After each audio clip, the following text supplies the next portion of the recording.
What are the different penalties for if you got caught doing what we were doing? Jail time. I'm running red lights. I'm doing more than triple the speed limit, double the speed limit. This is a lot of tickets to it. You did a video in Times Square recently, right? Yeah. I gotta send it back for all my insecurities. Maybe like some work will probably clean it back. Maybe Mickey Thompson's line locked when he slap.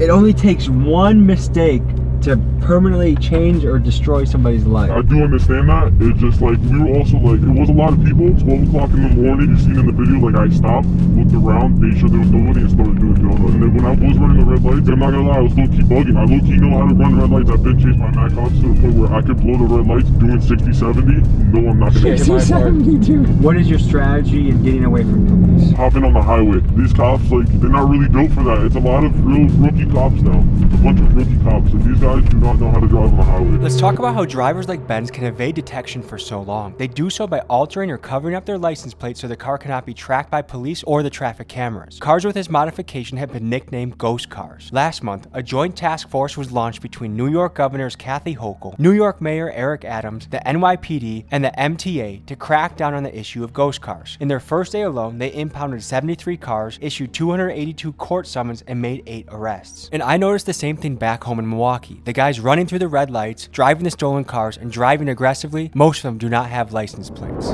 What's the longest police chase you've been in? 30 minutes, 20 minutes. That's a pretty long chase. How many guys do you think were chasing you at once? It had to be like 3, 4, but the main thing was the helicopter. That was really hard to get away from. I'd get you get away. Luckily, it was late night.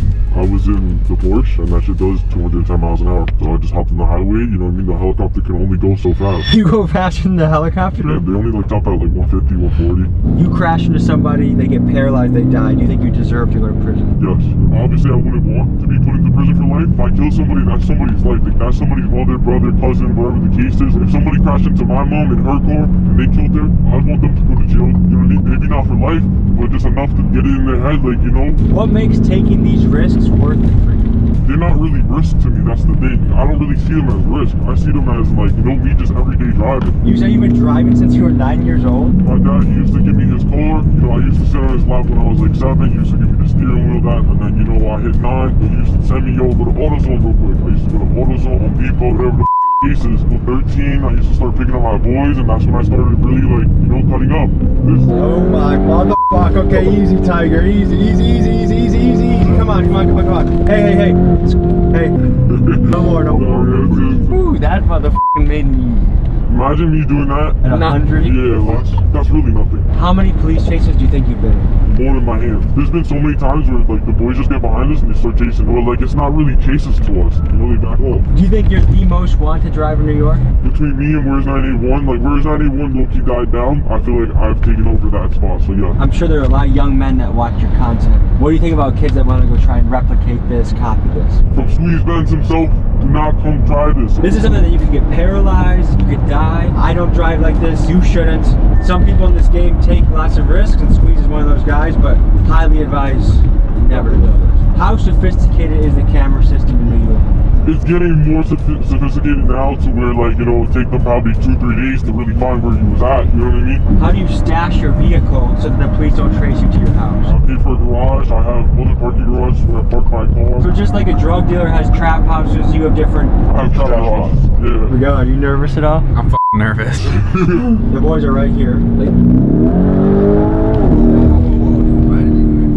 Can I get a collab on this? They got the truck. But how do you know he was about to get out of his vehicle and you were just about to smash him as he opened up his door? I would have told you that. Nah, chill. Why do you think this is something that young men gravitate towards?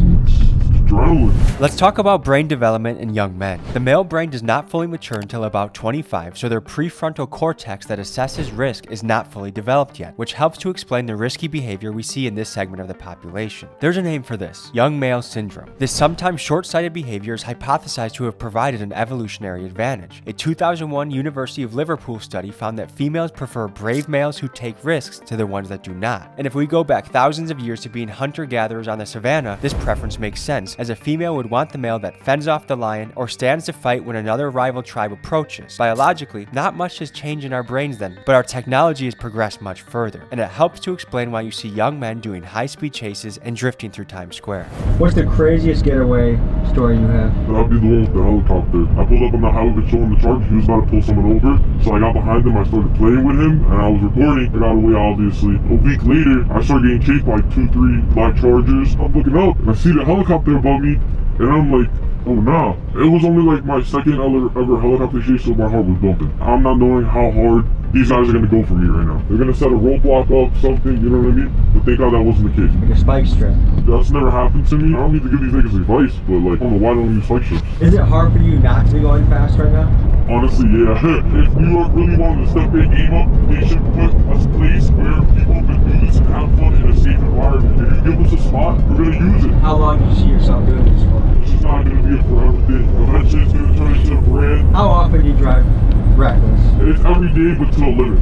Let's talk about reckless driving in the United States. In 2021, there were 6 million car crashes and 39,500 of them were fatal. A survey by the insurance company Nationwide found that 47% of Gen Z reported driving faster than the speed limit, and 34% of them reported video chatting while driving. Actions like this help contribute to car crashes being the leading cause of death for American teenagers. Another concerning fact is the amount of pedestrians killed by reckless driving. In 2022, there were 7,500 deaths in this manner. In New York, vehicular manslaughter is a felony that carries a steep sentence of up to 15 years. We took 2 Polaroids, they're fresh off the press, still developing. We're gonna put them in 2 random people that buy merch in the next 48 hours. 2 people will get Squeeze Benz, Tommy G, Polaroid photos. RIP mainstream media, big dogs gotta eat. Hope to send this to you.